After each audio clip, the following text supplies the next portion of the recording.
I'm up here on Albany Hill, and as you can see, there's a thick blanket of smoke covering the Berkeley Hills. Can't even see the Berkeley Hills. I'm walking up. We'll check out the sunset over San Francisco, which I doubt will be visible. And I just wanted to come up here and take this in. The last couple years, there have been a number of wildfires in Northern California and in Southern California, as is the case currently. And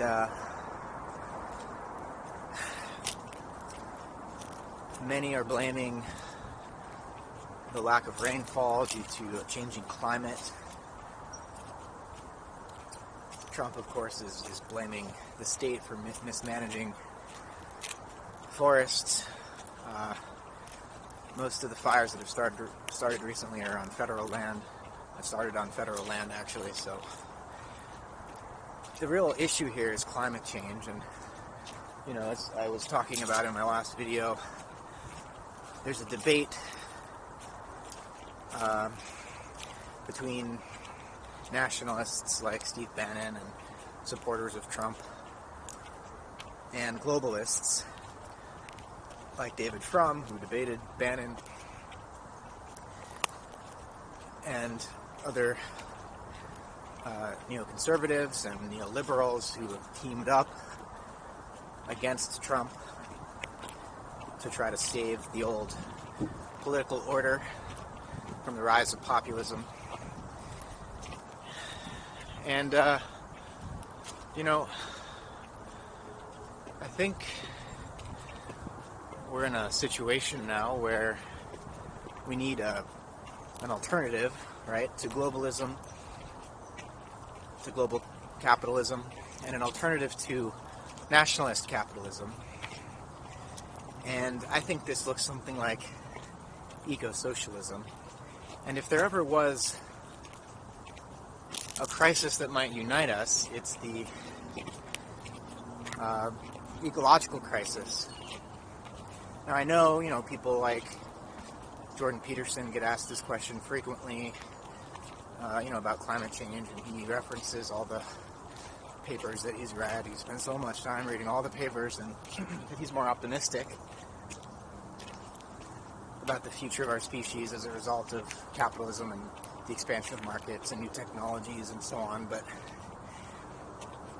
it seems to me Peterson and others with that sort of a perspective, I'd say it's a kind of myopic optimism that doesn't see the inequality produced by capitalism, doesn't see the way that capitalism has been draining the planet of its capacity to renew itself. I think he's missing the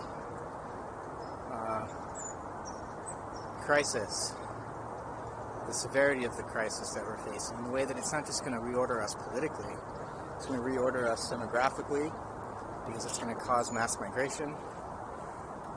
It's going to reorder us, our religious values as well. We're moving out of a form of political organization that's centered around the nation state. We're moving out of a form of religious organization that's centered on a transcendent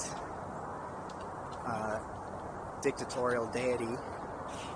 And we're moving towards a form of planetary politics and towards a form of Gaian religion, where the divine is understood to be involved in the world, part of cosmogenesis, expressing itself in and through the physical processes of the world, in and through human social processes. And this religious and political transformation is unfolding at an increasingly rapid rate. And it's hard to ignore it. So I'm hoping that others will want to engage in dialogue around this third alternative that I'm trying to articulate. A way forward that's not just a retreat into nationalism, and that's not the same old globalism, but that is perpendicular to these two ends of the spectrum. That's seeking a return to a sense of local autonomy, empowering local communities and empowering individuals to make the kind of life that they want, but that isn't, in doing so, undermining our capacity as a society, as a collective, to take care of our planet and to assure that every individual has a fair shake, has a fair shot at realizing their potential as human beings. So, I'll post some links to some essays of mine where I try to unpack the various facets of this third alternative, and I look forward to being in dialogue with you about it. Thanks for listening.